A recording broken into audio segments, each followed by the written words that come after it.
Hello అండి. నమస్తే. Welcome to my channel కథా స్రవంతి. రంగనాయకమ్మ గారు రచించిన 'జానకి విముక్తి' పార్ట్ 28. అమ్మా! ఇంకో వార్త విను. ఇది హైదరాబాదు వార్త. జయరాణి అనే గృహిణి ఒళ్ళు కాలిన గాయాలతో గత రాత్రి ఉస్మానియా ఆసుపత్రిలో మరణించింది. వంట చేస్తూ ఉండగా ఈ ప్రమాదం సంభవించిందని భర్త పోలీసులకు ఫిర్యాదు చేశాడు. ఆ రోజున ఇంట్లో భార్యాభర్తలు తప్ప ఎవ్వరూ లేరని తెలుస్తోంది. పోలీసు దర్యాప్తు జరుగుతోంది. అంతవరకు చదివి తల్లితో అన్నాడు సత్యం. వంట చేస్తూంటే జరిగిందట. ఎవడికి తెలుసు? వంట చేస్తూంటే జరిగిందో, మూడు రాస్కల్ తగలబెట్టాడో. వంట వంక ఒకటి దొరుకుతుంది తేలిగ్గా. ఇంకో వార్త విను. ఇది ఏలూరు వార్త అంటూ మళ్ళీ గబగబా చదివాడు. కుటుంబ కలహాల వల్ల జమునాబాయి అనే 25 సంవత్సరాల గృహిణి 2 ఏళ్ల బిడ్డతో సహా నూతిలో ఉరికి ఆత్మహత్య చేసుకుంది. భర్త ఆమె శీలాన్ని శంకించి బాధలు పెట్టేవాడని, అందుకే ఆమె ఈ అఘాయిత్యానికి పాల్పడి ఉంటుందని ఇరుగు పొరుగులు భావిస్తున్నారు. తల్లి బిడ్డలు మరణించారు. ఇంకా కావాలా? ఈ ఢిల్లీ వార్త విను. భార్య శీలాన్ని శంకించిన అహ్మద్ అనే భర్త భార్య ఆఫీసు నుంచి ఇంటికి రాగానే పోట్లాట పెట్టుకుని కత్తితో 12 సార్లు పొడిచి హత్య చేశాడు. కొంతకాలంగా భార్యని ఉద్యోగం మానివేయమని భర్త వేధించడం మొదలుపెట్టాడని తెలుస్తోంది. ఉద్యోగం మానడానికి భార్య విముఖత చూపడంతో భర్త కక్ష కట్టి ఈ హత్యకు పాల్పడ్డాడు. భార్యాభర్తలిద్దరూ విద్యాధికులు, ఉన్నతోద్యోగులు. సుందరమ్మ ఏదో అనబోయింది. ఉండు, ఇంకా విను, చాలా ఉన్నాయి అని సత్యం మళ్ళీ చదివాడు. నెల్లూరులోని నవాబుపేటలో చంద్రావతి అనే గృహిణి అత్తమామల పోరు భరించలేక నిండు ప్రాణాలు తీసుకుంది. చంద్రావతికి 4 సంవత్సరాల క్రిందట వివాహం జరిగింది. అప్పటికి ఆమె భర్త అతి చిన్న ఉద్యోగిగా ఉండేవాడు. తర్వాత కాలంలో అతడు టెక్నికల్ పరీక్షలు పాసై పెద్ద ఉద్యోగం సంపాదించుకోగలిగాడు. తమ కొడుక్కి ఈనాడు వివాహం చేస్తే మరింత ఎక్కువ కట్నం వచ్చేదని చంద్రావతి అత్తమామలు నిత్యం సాధిస్తూ ఉండేవారట. భర్త నిత్యం ఆమెను కొడుతూ ఉండేవాడు. ఇది ఇలా ఉండగా గోరు చుట్టు మీద రోకలిపోటు చందంగా చంద్రావతి తండ్రి తన చిన్న కూతురికి చంద్రావతికిచ్చిన దానికన్నా 2000 ఎక్కువ కట్నం ఇవ్వడానికి నిర్ణయించి ఒక సంబంధం కుదిర్చాడు. తమకు తక్కువ ఇచ్చి రెండో అల్లుడికి ఎక్కువ ఇస్తున్నాడనే కోపంతో చంద్రావతి భర్త అత్తమామలు కలిసి చంద్రావతి తండ్రిని తిట్టిపోస్తూ పుట్టింటికి పోయి 2000 తీసుకురమ్మని చంద్రావతిని పీడించడం అధికం చేశారని విశ్వసనీయంగా తెలుస్తోంది. గృహంలో పోరు భరించలేక చంద్రావతి ఏడాది బిడ్డను వదిలి విషం తాగి ఆత్మహత్య చేసుకుంది. ఈ సంఘటన గత నెల 26వ తారీఖున జరిగింది. చంద్రావతి మరణ వాగ్మూలం రికార్డు చేయబడింది. ఈ వార్తలు చదువుతుంటే సత్యానికి కళ్ళు చెమర్చి కంఠం పట్టేసింది. బరువెక్కిన కంఠంతో వార్తలన్నీ చదివేశాడు. విన్నావా అమ్మా? ఇప్పటికైనా నమ్మకం కుదిరిందా? ఇలాంటి పనులు మన ఊళ్ళకేసి జరగవన్నావుగా. అన్నీ మొగుళ్ళు చేసిన హత్యలో, వాళ్ళ బాధలు పడలేక విసిగిపోయి భార్యలు చేసుకున్న ఆత్మహత్యలో. ఎలా జరిగినా భర్తే కారణం. ఎంతసేపు డబ్బు మూటలు తెమ్మంటాడు, లేకపోతే శీలం పోయిందంటాడు. అది ఇది కాకపోతే తన పెత్తనానికి లొంగలేదంటాడు. ఢిల్లీలో భార్యని పొడిచినవాడు చేసింది అదేగా. ఆడదాన్ని కుక్కలాగా ఇంట్లో పడి ఉండమంటాడు, తను పడేస్తాడు. ముష్టి తిండి రోజుకో పూట. తనతో సమానంగా చదివినా, ఇంకా ఎక్కువ చదివినా భార్య కొంపలోనే ఒక మూల కూర్చోవాలి. తన అధికారం కింద ఆ మనిషి దాసిదానిలా బతకాలి. జానకిని వెంకిగాడు పరీక్షలకి చదవనివ్వకుండా చేసింది ఎందుకేగా. చదువు మొదలు పెడితే దానికెక్కడ జ్ఞానం వస్తుందో, ఎక్కడ స్వతంత్రంగా బ్రతికే శక్తి వస్తుందో అని ఏడుపు వాడికి. భార్యలు ఎక్కడ తెలివి మీరతారోనని కుళ్ళి చేస్తూ ఉంటారు వెధవలు. అలాంటి వెధవతో ఇంగితం ఉన్న ఆడదెవతి కాపురం చేస్తుంది. గతి లేక చెయ్యాలి కానీ. ఆ మధ్య ఇంకో ఘోర వార్త చదివాను. అది ఇక్కడ కనపడ్డం లేదు. ఆ పేపర్ ఏమైందో? కలకత్తాలో ఒక ఇంజనీరు భార్యని 12వ అంతస్తు మీద నుంచి తోసి చంపేశాడు. ఎందుకనుకున్నావు?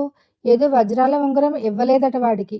వాచీల కోసం, ఉంగరాల కోసం, రేడియోల కోసం, స్కూటర్ల కోసం, వాళ్లకు దేని మీద మోజుంటే దానికోసం అత్తింటి వాళ్ళ దగ్గర నుంచి తేరగా లాగాలని భార్యల్ని పీడించి చివరికి వాళ్ళకి విషాలు పెట్టి ఉరులు తీసి ఒళ్ళు కాల్చి నూతుల్లోకి దూసి కత్తులతో పొడిచి మెడల మీద నుంచి గెంటి చంపడానికి ఎన్ని మార్గాలుంటే అన్ని మార్గాలు ఉపయోగిస్తారు ఈ భర్తలు. వాళ్ళ చేతుల్లో వాళ్ళు చంపకపోతే భార్యలే ఆత్మహత్యల వైపు పరిగెత్తేలాగా చేస్తారు. రెండూ ఒకటే. పేపర్లలో పడ్డవి ఇవి, పడనివి ఎన్నో, ప్రపంచానికి తెలియనివి ఎన్నో. ఒక్కసారిగా అన్ని వార్తలు వింటే సుందరమ్మకి అంతా అయోమయం అయిపోయింది. అదంతా ఘోరంగానే కనపడింది. ఎటూ తేల్చి మాట్లాడ్డానికి తెగింపు లేక ఏమిటో పాడులోకం అని ఒక నిట్టూర్పు విడిచింది. పాడులోకమా? చంపినవాళ్ళు, చచ్చినవాళ్ళు అందరూ పాడేనా? అందరూ ఒకటేనా? వాళ్ళు పాడే, వీళ్ళు పాడేనా నీకు? ఎవరి వల్లయింది ఈ లోకం పాడులోకం?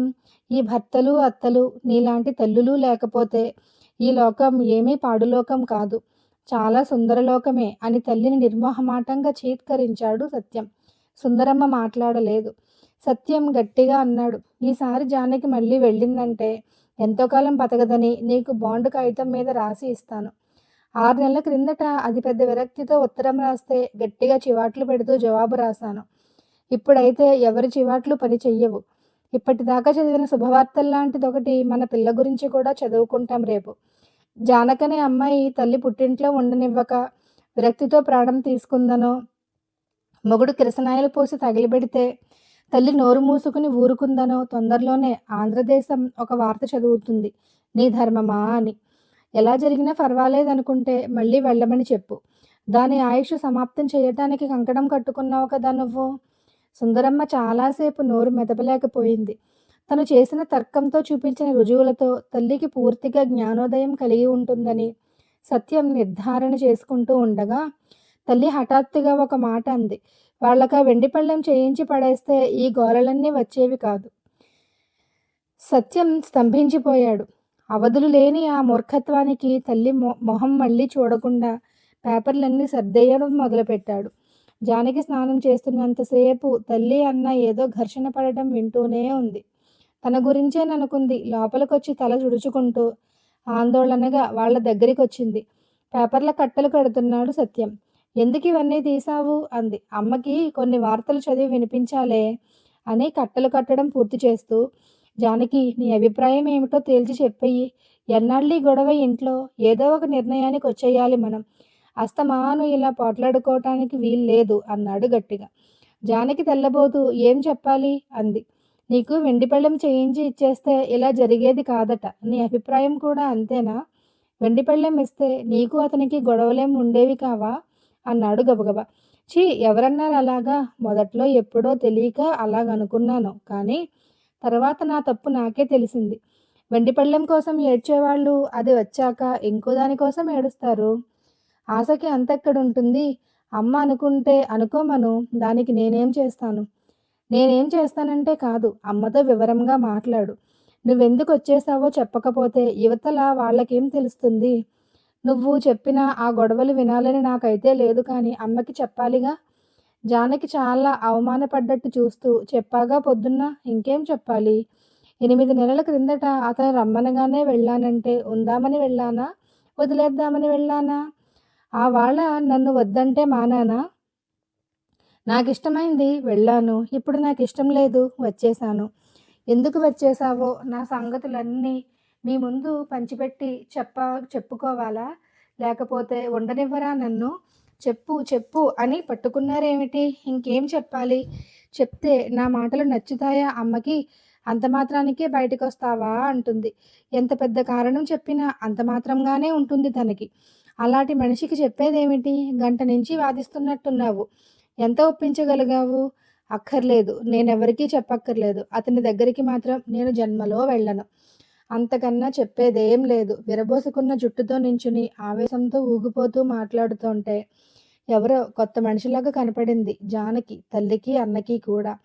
నాకసలు జ్ఞానం ఉంటే నేనీ పని పెళ్ళైన మర్నాడే చెయ్యవలసింది. ఆ రోజు శారదతో మాట్లాడుతూ కాసేపు డాబా మీద కూర్చున్నానని 2 రోజులు సాధించి చంపాడు నన్ను. పెళ్ళైన క్షణం నుంచి పోట్లాటలే. నాకే కళ్ళు లేవు కానీ అతని నైజం తెలుసుకోవాలంటే నా కళ్ళ ముందే ఎన్ని సంగతులు జరిగాయో.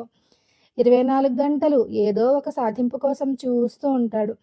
శుభ్రంగా తలదువ్వుకుంటే ఓర్చలేడు. పుస్తకం పట్టుకుంటే ఓర్చలేడు. చిన్నపిల్లలతో మాట్లాడినా ఓర్చలేడు. ఎప్పుడూ తనకి చాకిరీ, తన తల్లికి చాకిరీ, గొడ్డు చాకిరీ చేస్తూ ఉండాలి. మనిషిలో ఏ గుణం చూద్దామన్నా అసహ్యమే. నోరు తెరిస్తే అబద్ధాలు, పొరపాటును కూడా నిజం రాదు నోట్లోంచి. అప్పుడు నువ్వు మిఠాయి తెచ్చావే ఒకసారి, నేను పెట్టబోతే వద్దని విసిరికొట్టి తర్వాత నాకు కనపడకుండా దొంగచాటుగా తినేయడం. డబ్బు దగ్గర అంతే. నీ అన్న డబ్బు నాకు అక్కర్లేదనడం. మళ్ళీ దొంగతనంగా తీసేయడం. ఒక్క మాటకి నిలకడ లేదు, పట్టుదల లేదు, ఒక్క పనిలో మంచితనం లేదు. ఆఖరికి వంటి శుభ్రం కూడా లేదు. రోజుకొకసారి స్నానం చెయ్యడానికి కూడా ఏడుస్తాడు. వాళ్ళు మురికి ఓడుతూ ఉండి నన్ను అలాగే మురికిగా ఉండమంటారు. నెలకి ఇన్ని సబ్బులా, ఇన్ని కుంకుడుగాయలా అని నెల నెలా పోట్లాటలే. నేను వెళ్ళేటప్పటికి పందుల దొడ్డి ఉన్నట్టుంది కొంప. నేను ఒక పందిని కాబట్టి ఆ పందుల్లో కలిశాను ఇన్నాళ్ళు. తెల్లారి లేస్తే ఎన్ని నీతులు గుప్పిస్తాడో నా మీద. తనకైతే ఏ నీతి అక్కర్లేదు. అప్పుడు వెళ్ళెప్పుడు రైల్లో ఒక ఆయన్ని మంచినీళ్ళడిగి తాగానని 6 నెలలు సాధించి చంపాడు. తనైతే ఆడవాళ్లతో రిక్షాలెక్కి తిరగొచ్చు. పనిపిల్లల్ని మోసగించటానికి చూడొచ్చు. ఛీ! ఒకటా రెండా ఎన్నని చెప్పగలం అని జానకి ఒక్క నిమిషం సేపు మహా ఆవేశంగా తన కోపం అంతా గుమ్మరించేయడం ప్రారంభించి హఠాత్తుగా ఆగిపోయింది. ఆ ఒక్క నిమిషంలోనే జానకి వెంకట్రావుని అత్యద్భుతంగా వర్ణించేసింది. అతని మానసిక శారీరక వికలత్వాన్ని కుంచె లేకుండా చిత్రీకరించేసింది. ఏ కవి, ఏ చిత్రకారుడు ఈ యొక్క భార్య కన్నా మిన్నగా భర్తని వర్ణించగలడు, చిత్రించగలడు? ఆమెకున్న వందల కొద్దీ, వేల కొద్దీ జ్ఞాపకాల్లో ఒకటో రెండో సంఘటనలు ఇక్కడొకటి, అక్కడొకటి తలుచుకుంటేనే కోపం పట్టలేక ఇంత తీవ్రంగా మాట్లాడింది. సత్యానికి హఠాత్తుగా చెల్లెల్ని పరీక్షించాలనే కుతూహలం కలిగింది. చిన్న నవ్వుతో, జానకి, అతను మారనే మారడంటావా? నువ్వు గట్టిగా అడిగితే మారడంటావా అన్నాడు. ఛీ, మారినా సరే నాకు వద్దు. దేవుళ్లాగా మారినా నాకు వద్దు. అతన్ని ఒక్క క్షణం కూడా భరించలేను. జానకికి నమస్కారం చెయ్యాలనిపించింది సత్యానికి. కళ్ళు చెమ్మగిల్లాయి. చిరునవ్వుతో ఊరుకున్నాడు. అన్నయ్య, నువ్వున్నావన్న ధైర్యంతోటే నేను వచ్చేశాను. అమ్మ మళ్ళీ వెళ్ళమంటుందని నాకు తెలుసు. నువ్వు కూడా ఆ మాటే అంటే ఎందులో అన్నా పడి చస్తాను కానీ నేను కంఠంలో ప్రాణముండగా అతని దగ్గరికి వెళ్ళను. ఈ ఇంట్లో నాకు దిక్కు లేకపోతే దిక్కులేని వాళ్ళందరూ ఏం చేస్తారో నేను అదే చేస్తాను అని జానకి వెక్కి వెక్కి ఏడవటం మొదలుపెట్టింది. పైకి పిచ్చి పిల్లలాగా కనపడే చెల్లెలు అంత తీవ్రమైన అభిప్రాయాలతో ఉందంటే నిర్ఘాంతపోయాడు సత్యం. జవాబు చెప్పవలసింది తల్లే గాని తను కాదని మౌనంగా ఊరుకున్నాడు. నీకిష్టం లేకపోతే అంత బలవంతంగా వెళ్ళమని నేను మాత్రం ఎందుకంటానే అంటూ తల్లి సన్నగా ఒక రాగం తీసి కొంగుతో కళ్ళు తుడుచుకుంది. ఉత్త మనిషివి కూడా కాదు. రేపు పిల్లో పిల్లాడో పుడితే ఒక్కదానివి బతికినన్నాళ్ళు మగదిక్కు లేకుండా ఏమైపోతావోనని నా తాపత్రయం కానీ అని గొణిగింది. ఆడదానికి భర్త దిక్కే మగదిక్కని ఆవిడ శాస్త్రం.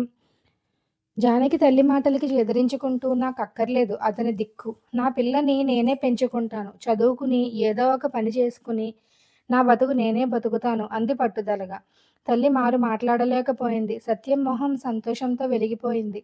జానకి, ఇంతసేపు ఏం జరిగిందో తెలుసా? నేనేమన్నా అన్నానంటే జానకి మళ్ళీ వెళ్ళిందంటే దాని ప్రాణానికే ప్రమాదం వస్తుందన్నాను. పత్రికల్లో వార్తలు తీసి చూపిస్తే అలాంటి పనులు మన ఊళ్ళల్లో జరగవు అంటోంది అమ్మ. జానకి తీక్షణంగా చూసింది. మన ఊళ్ళల్లో జరగవా?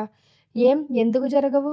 నేనోసారి పొయ్యి దగ్గర ఉంటే ఏదో పోట్లాట పెట్టుకుని పొయ్యిలో పడేలాగా కాలితో తన్నాడు. పొయ్యిలో పడి చస్తుందేమో అని తల్లి అంటే చస్తే చావనియ్యి, పీడ వదులుతుందన్నాడు. పొయ్యిలో పడి చస్తే అదే పడిందని చెప్పేస్తారు. సుబ్బారావు అనేవాడు మడత కుర్చీ కర్రలు విరిగిపోయేలాగా భార్యని కొట్టి చంపేయాలని చూశాడు.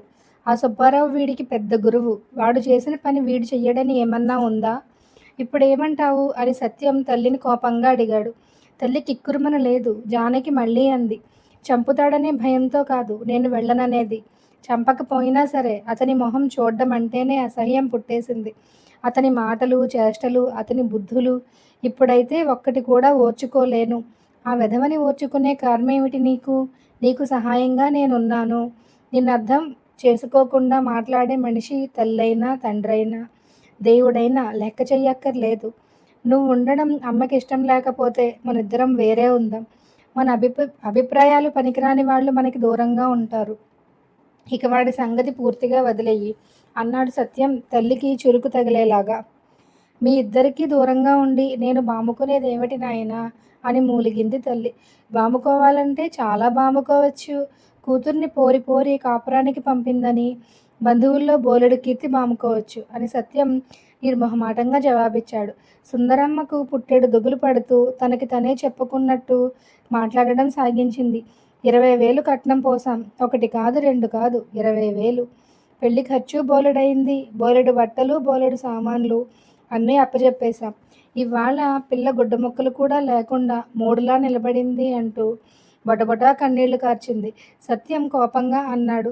చేసిన దానికి అనుభవించాలి. దాని చదువు పాడు చేసి ముక్కు మొహం ఎరగని వెధవనొకడిని పట్టుకొచ్చి నీకు మా పిల్లనిచ్చేస్తాం, మా డబ్బు ఇచ్చేస్తాం, మా వస్తువులు ఇచ్చేస్తాం, అన్నీ పట్టుకుపో, నీకు ఇష్టమైనట్టు చేసుకో, మా పిల్లని తిట్టుకో, కొట్టుకో, చంపుకో, నీ ఇష్టం, నీ రాజ్యం అని అన్నీ వాడికి ధారాదత్తం చేసేస్తే అది మన తప్ప వాడి తప్ప? చక్కగా వాడి హక్కు ప్రకారం చేశాడు వాడు. మీరు చేసిన తప్పు సామాన్యమైనదనుకుంటున్నావేమిటి? ఆ వేలు, ఆ బట్టలు, ఆ సామాన్లు, ఇన్నాళ్ళు జానికి పడ్డ చీదర్లు అన్నీ మీ తప్పుకి జరిమానా. ఇంతకన్నా పెద్ద శిక్ష పడేదే కానీ ఈలోగా దానికి జ్ఞానం వచ్చి మీ తప్పుని అది సరిదిద్దింది. డబ్బు పోయిందని విచారం ఎందుకు? పిల్ల పోలేదని సంతోషించు. అంత ఘర్షణ జరిగిన తర్వాత కూడా పిల్లకి లక్షణంగా కట్నాలు, కానుకలు ఇచ్చి పెళ్లి చేయడంలో తప్పేమిటో సుందరమ్మకి అర్థమే కాలేదు.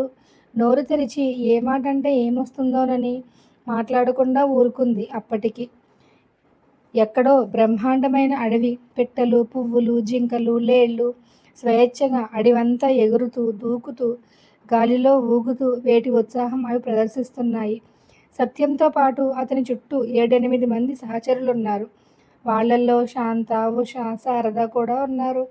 అందరూ లేత నీలం రంగు యూనిఫారాల్లో ఎర్ర సైనికులం అని మురిసిపోతూ అడివంతా కవాతు చేస్తున్నారు. అందరి భుజాలకి తుపాకులున్నాయి.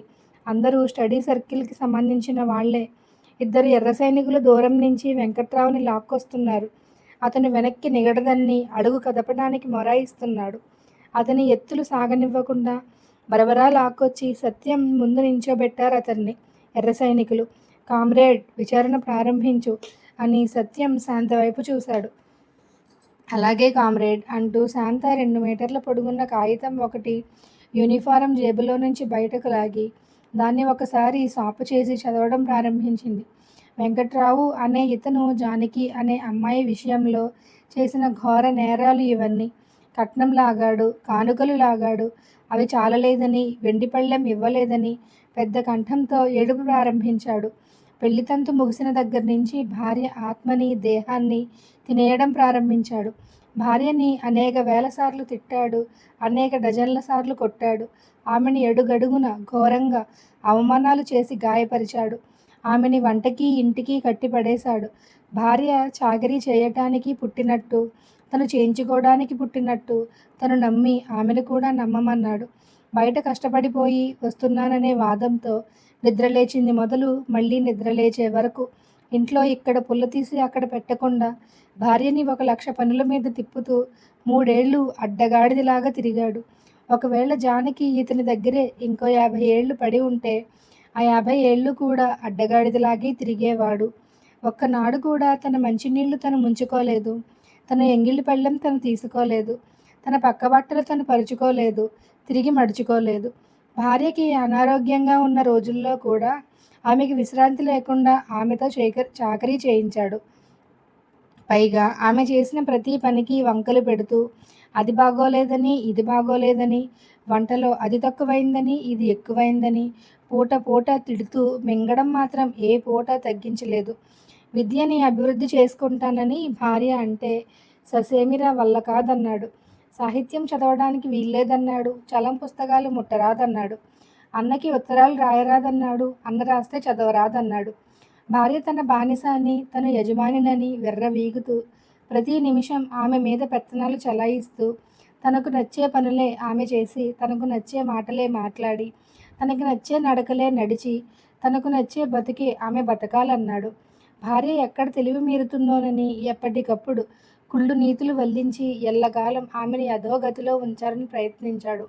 ఎప్పుడైనా ఆమె కొంత ఆత్మాభిమానంతో తిరస్కారంగా ప్రవర్తించబోతే తన అబద్ధపు ప్రేమ ప్రకటనలతో, కుళ్ళు శృంగార చేష్టలతో, దొంగ పశ్చాత్తాప వేషాలతో ఆమెని మాయబుచ్చి లొంగదీసి ఎప్పటికప్పుడు ఆమె తిరుగుబాటుని నీరుగారుస్తూ వచ్చాడు.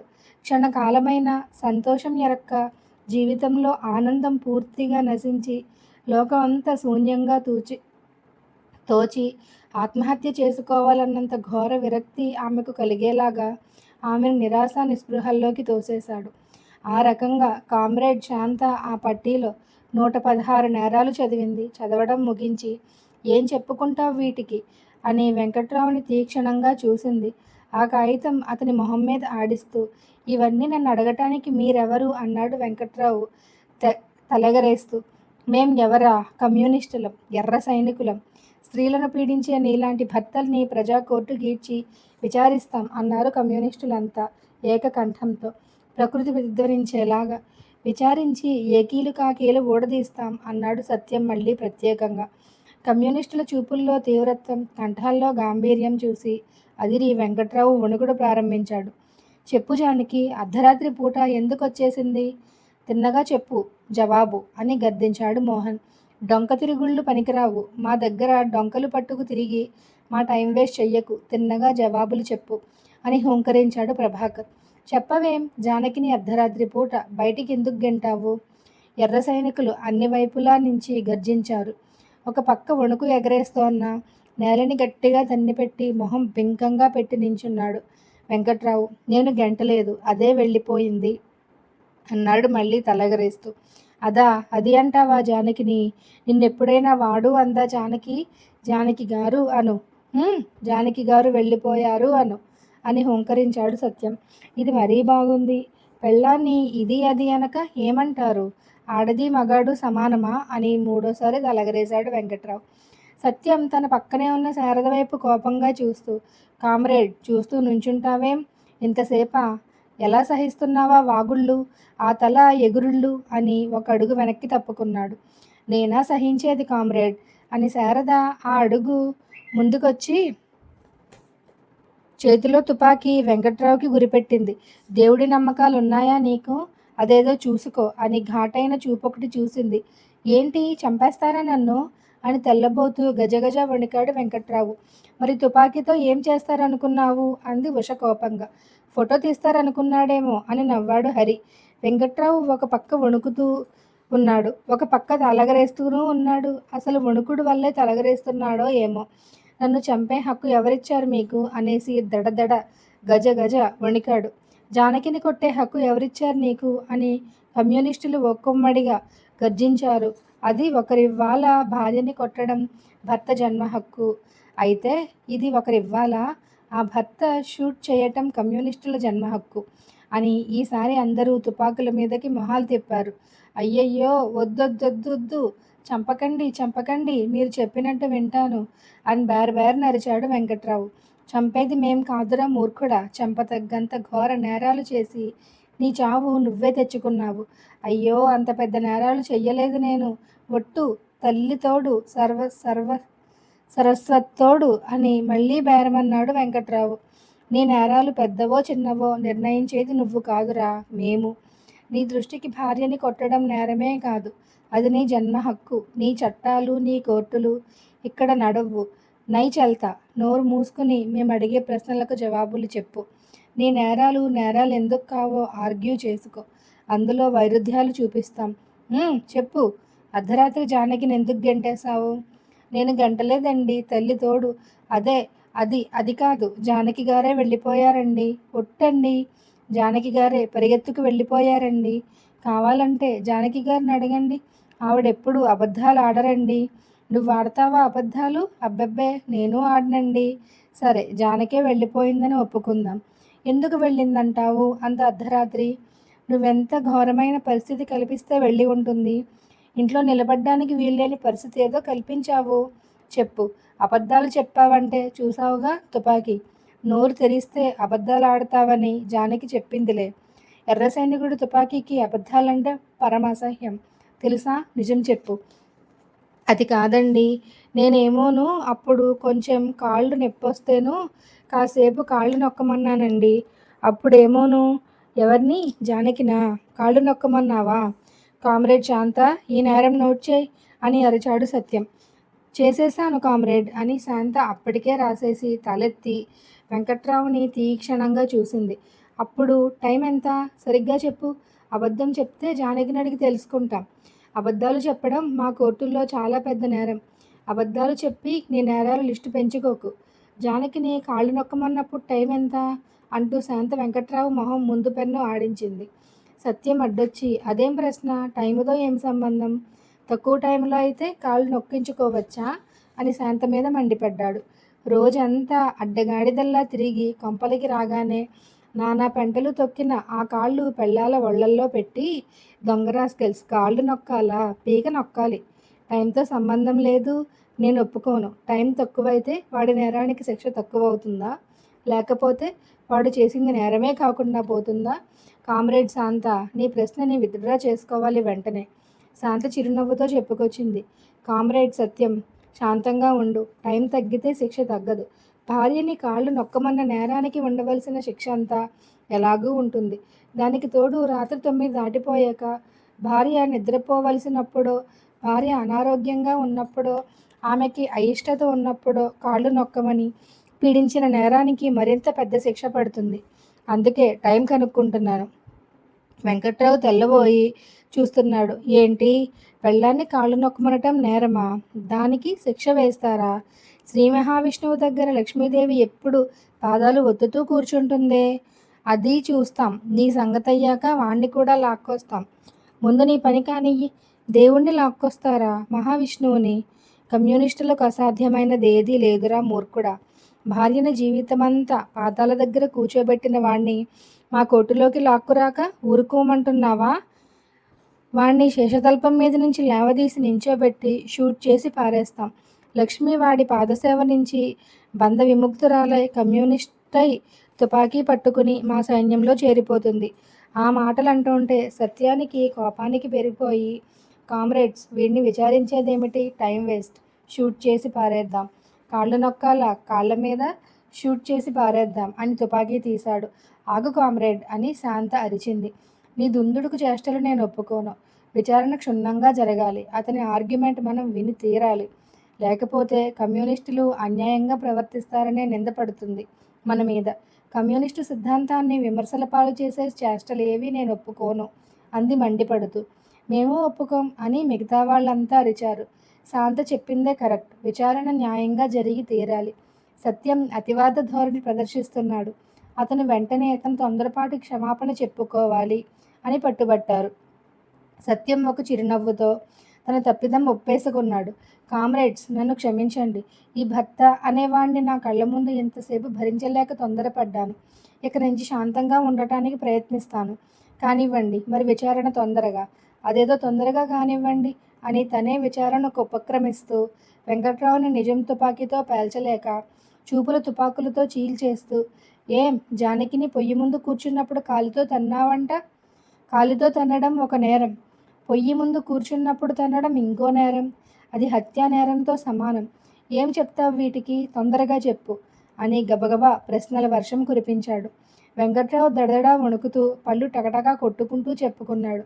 అది మా అమ్మతో. అది కాదు జానకి గారు మా అమ్మతో కొంచెం మాట అనుకుని నాకు ఎదురు జవాబు చెబితేను. చెబితే కొంచెం కాలితో తన్నావన్నమాట. కామ్రేడ్ శాంత. నోట్ చేసేసాను కామ్రేడ్. అరే ఫ్యూడల్, ఇలా చూడు. నా పేరు ఫ్యూడల్ కాదండి, వంకర వీర వెంకట్రావు అండి. వంకర మా ఇంటి పేరండి. వీర వెంకయ్య మా ముత్తాత గారి పేరని. పేరే కాదురా, ముత్తాత గారిది. నువ్వు మనిషివే, ముత్తాత గారివి. నీ పేరు వీర వెంకట్రావు అయినా ఘోర వెంకట్రావు అయినా మా కోర్టులో నీ పేరు ఫ్యూడలే. ఫ్యూడల్ భావాలతో కుళ్ళిపోయిన మూర్ఖుడివి నువ్వు. నిన్ను ఫ్యూడల్ అనే పిలుస్తాం. నోరు మూసుకొని పలుకు. అయ్యయ్యో, ఒక నేరం మర్చిపోయాం. జానకి ఉత్తరాలు వస్తే వాటిని నువ్వే చింపి చదువుతావట. నువ్వు లేనప్పుడు ఉత్తరాలు వస్తే వాటిని నీకు ఇవ్వకపోతే పోట్లాట పెడతావట. ఏం చెప్పుకుంటావు? అబ్బెబ్బే, ఎప్పుడో ఒకసారి అలాగా నేరాలు చేశావు. సరే, నీ విచారణ ముగిసింది. నువ్వు 420 నేరాలు చేశావు భార్య విషయంలో. ఇంకా చాలా చేసి ఉంటావు. కానీ మేం ఒక అభిప్రాయానికి రావటానికి ఇవి చాలు. నీకిప్పుడు చాలా కానుకలు ఇవ్వదలిచాం. వెండి పళ్ళెం ఇవ్వలేదని గోల పెట్టావు కదా, ఇప్పుడు ఇస్తామది. ఎన్ని తులాలు పెట్టి చేయించమంటావు? వెండి పళ్ళెం మాట చెవులు పడగానే తన్మయత్వంతో మొహం వెలిగిపోతూ వంకర వెంకట్రావు మా అమ్మని అడిగి చెప్తానండి అన్నాడు ఇంకేమీ ఆలోచించకుండా. మీ అమ్మ కూడా సంతోషించేంత బరువు పళ్ళెం ఇస్తాంలే. నువ్వు మొయ్యలేనంత సామాన్ ఇస్తాం. కామ్రేడ్స్, మోహన్, ప్రభాకర్, శారద, ఉషా, హరి, ఇతనికి వెండి సామాన్లు ఇచ్చి సంతోషపెట్టండి అని అరిచాడు సత్యం. కామ్రేడ్లంతా వెంకట్రావు చుట్టూ చేరి మహోత్సాహంగా వీపు మీద దరువులు ప్రారంభించారు. వండి పళ్ళాలు చూసుకో, ఎంతెంత బరువులు పెట్టి చేయించామో. ఒకటి కాదు 10 తీసుకో. ఒక దాంట్లో పప్పన్నం తిను, ఒక దాంట్లో పులుసన్నం, ఇదిగో ఇందులో పెరుగన్నం తిను, బాగా లోతు పెట్టి చేయించాం అంటూ వెంకట్రావు వీపు మీద రకరకాల చెప్పులు సృష్టిస్తూ దరువులేయడం మొదలెట్టారు. ఒక గుద్దు వేసి, ఈ వెండి గిన్నె బాగుందా, బరువు సరిపోయిందా లేదా, 2 దిప్పకాయలు తీసి, ఈ వెండి గ్లాసులు ఎలా ఉన్నాయి, చెవులెక్కదేసి, ఈ అగరత్తుల బుడ్డి ఎంత పొడుగో చూడు, జుట్టు పీకి, ఇది గంధం గిన్నె, స్నానం చెయ్యడానికి ఏడుస్తావటగా, స్నానం ఎగ్గొట్టి గంధం రాసుకుంటావని ఇది చేయించాం, ఇంకా సెంటు సీసాలున్నాయి ఇస్తాం చూడు, బాబోయ్ బాబోయ్ అని వెండి సామాన్లు తీసుకునే అల్లుడు ఒకటే కేకలు బొబ్బలు. ఏం అరుస్తావేం, వెండి సామాను బాగాలేదా, జవాబు చెప్పు, మాట్లాడవేం. బాగుందండి బాగుందండి, ఇచ్చిందంతా సరిపోయిందా, ఆ పొడి పొడి మూలుగులేమిటి, వెండి సామాను సరిపోయిందండి అని చక్కగా నోరారా చెప్పలేవు, వెండి సామాను సరిపోయిందండి, అయ్యో కుయ్యో, ఏమిటి చాలిందా లేదా, సరస్వత్తోడండి చాలిందండి, మళ్ళీ కట్నాలు కానుకలు చాలలేదని తర్వాత అనవు కదా, ఒట్టండి అననండి. సత్యం తల అడ్డంగా తిప్పి మొహమాట పడి, అలాగే అంటాడులేండి, అల్లుడు కదా, అల్లుడెవరు నిజం మాట్లాడ్డు, చాలంటాడు కానీ చాలో వాడికి, ఇంకా ఇవ్వండి, కొత్త రకాలు ఇవ్వరాదు, ఏం రా ఫ్యూడల్, వెండి సామాను తీసుకోవటానికి అంత గలాభా చేస్తున్నావేమిటి, నచ్చలేదా, చేత బాగాలేదా, చెరిపించి కొత్త రకాలు చేయించి ఇమ్మంటావా, కామ్రేడ్స్ కొత్త రకాలట, ఇవ్వండి పాపం, బాబోయ్ వద్దండోయ్, ఈ సామానే చాలండోయ్, చేత నచ్చిందా, నచ్చిందండోయ్, ఇంత చక్కటి చేత నేనెక్కడ చూడలేదండోయ్, అంత బాగుంటే ఇంకా సెన్ని తీసుకో, కామ్రేడ్స్ ఇచ్చేయండి, అమ్మో అమ్మో వద్దండి వద్దండి, తల్లి తోడు మొయ్యలేనండి. అంతలో 2 కామ్రేడ్లు సుబ్బారావుని లాక్కొస్తున్నారు. అతనేమీ జంకుతున్నట్టు లేడు. అందరూ ఉత్సాహంగా అతని చుట్టూ చేరారు. ఏంరా ఇంకో ఫ్యూడల్, నువ్వు భార్యని కొడతావట, ఏం చెప్తావు దీనికి, చెప్పేదేంటి దానికి, నా భార్యని నేను కొట్టుకుంటాను, నరుక్కుంటాను, చంపుకుంటాను, ఏంటి చెప్పేది మీకు, గాడిద గుడ్డు, వీడి మీద విచారణ అయిపోయింది, ఖూనీలు చేస్తానని తనే చెప్పేస్తున్నాడు. ఉష కోపంగా అరిచింది. ఉండండి, ఇంకా కొన్ని ప్రశ్నలు అడుగుదాం, ఇదిగో నీ భార్యని కాళ్ళు నొక్కమన్నావా ఎప్పుడన్నా, పక్కపక్క నవ్వాడు సుబ్బారావు. ఎప్పుడన్నా ఏంటి, ఎప్పుడన్నా నొక్కితే రోజు ఎవడు నొక్కుతాడు, దాని తాత మీ తాత, రోజు చెప్పాలేంటి, పెళ్ళైన మర్నాడు చెప్పాను, రోజు అలా జరగవలసిందే, ఆనవాయితీ తెప్పిందంటే అయ్యిందే దాని పెళ్ళి, వెంకట్రావుని మరిపిస్తున్నాడే వీడు అని పాపం కమ్యూనిస్టులు ఆశ్చర్యపోయారు. వెంకట్రావు ఎంతో ఉత్తముడిలాగా కనబడ్డాడు అందరికీ. వీడిని ఉత్త ఫ్యూడల్ అంటే ఎలా సరిపోతుంది అని ఆలోచనలో పడ్డాడు సత్యం. క్లాసికల్ ఫ్యూడల్ అందాం అని అరిచాడు మోహన్. కరెక్ట్, సరిగ్గా చెప్పావు. అరే క్లాసికల్ ఫ్యూడల్, నీ కోసం ఇంకా ఎలాంటి సేవలు చెయ్యాలని చెప్పావు ఆమెకి. అబ్బో చాలా చెప్పాను, ఇప్పుడేం గుర్తు, వీధి గుమ్మం వైపు తొంగి చూస్తే డొక్క చీరేస్తానని చెప్పాను. ఇదిగో ఈ వెంకట్రావు నేను ప్రాణ స్నేహితులమా, అతని భార్య ఎలాగుంటుందో నాకు తెలీదు, నా భార్య ఎలాగుంటుందో అతనికి తెలీదు, అంత జాగ్రత్త చేసుకోవాలయ్యా ఆడంగుల్ని, ఆడదాని బుద్ధి మంచిది కాదు, అదెప్పుడు పెడకలాగుద్ది, నా పెళ్ళాన్నైతే దాని అప్పచెల్లెళ్ళ దగ్గరికి కూడా వెళ్ళనివ్వను, ఒక రోజున అది నాకు కనబడకుండా అదేదో పుస్తకం చదువుతుంటే పట్టుకుని భలే చితగ్గొట్టానులేండి. ఆపు ఇక. సుబ్బారావుని చూసుకుని వెంకట్రావు మొహంలో నెమ్మదిగా ధైర్యం తొంగి చూడడం మొదలెట్టింది. వీళ్ళిద్దరినీ తక్షణం షూట్ చేయాలని నేను మిమ్మల్ని డిమాండ్ చేస్తున్నాను అని అరిచాడు సత్యం కుతకుతా ఉడికిపోతూ. మా అభిప్రాయం కూడా అదే. ఏకగ్రీవ నిర్ణయం జరిగింది. ఇద్దరికీ ఒక్క గుండు చాలు. గుళ్ళు వేస్ట్ చేయకండి, ఇంకా చాలామంది భర్తలున్నారు దేశంలో, గుళ్ళు చాలా కావాలి మనకి. సత్యం ఉద్వేగంగా. అలా వీల్లేదు, ఈ దుర్మార్గుల మీద అందరి తుపాకులు పేలాల్సిందే, అందరి కోపాలు తీరాల్సిందే, కావాలంటే ఎన్ని లక్షల గుళ్ళైనా తయారు చేద్దాం, భర్తలు నశించాలి, సమస్త భర్తలు నశించాలి. అడవి దద్దరిల్లిపోయే చెప్పుళ్లతో తుపాకులు పేలాయి ఆ భర్తల మీద. వాళ్ళు కింద పడిపోయి అంతలోనే హఠాత్తుగా ఒళ్ళు దులుపుకుంటూ లేచారు. లేచి చట్టాపట్టాలు వేసుకున్నారు. హాహాహా, ఇదా మీ తుపాకుల రహస్యం అని అందరి మొహాల మీద పకపకా నవ్వి అడవిలోకి ఏదో షికారుకొచ్చినట్టు నిర్భయంగా కులాసాగా ఎగురుకుంటూ గెంతుకుంటూ వెళ్ళిపోయారు. అప్పటిదాకా తెల్లబోయి నించున్న కామ్రేడ్లందరూ కంగారు పడిపోతూ ఏమైంది ఏమైంది మన తుపాకులకు ఏమైంది అంటూ తుపాకులన్నీ తిరగాబోర్లా వేసి చూశారు. అన్నీ బొమ్మ తుపాకులైపోయి ఉన్నాయి. అందరూ గుండ్రంగా కూర్చుని అయ్యో మనకింకా ఫ్యూడల్స్ని శిక్షించే బలం లేదు అని విచారంలో మునిగిపోయారు. కాసేపటికి సత్యం తేరుకుని పర్వాలేదులేండి, వెంకీగాండి బాగానే తన్నాంగా, వెంకీగాండి తంతే సుబ్బిగాండి తన్నినట్టే అన్నాడు ఉత్సాహంగా చప్పట్లు చేరుస్తూ. మరి వాళ్ళని వెళ్ళిపోనిచ్చాంగా, పర్వాలేదు, వాళ్ళే దొరుకుతారు. ఈలోగా మన తుపాకులు బాగు చేసుకుందాం. అందరికీ ఉత్సాహం వచ్చింది. వెంకీగాండిని నేనే ఎక్కువ దెబ్బలు కొట్టాను అన్నాడు హరి. నేనే బాగా కొట్టాను. నేను కొట్టినప్పుడల్లా పంది గుర్గురించినట్టు గుర్గురించాడు. నేను డిప్పకాయ తీసినప్పుడు కేరం అన్నాడు. నేను మొట్టికాయ వేసినప్పుడు బేరం అన్నాడు. నీకన్నా నేనే ఎక్కువ కొట్టాను. నేను కొట్టాను, ఎక్కువే కొట్టాను నేను మెలకువ వచ్చేసింది సత్యానికి. కలలోంచి ఆశ్చర్యపోతూ లేచి కూర్చున్నాడు పక్క మీద. అబ్బా, ఎంత చక్కటి కళ!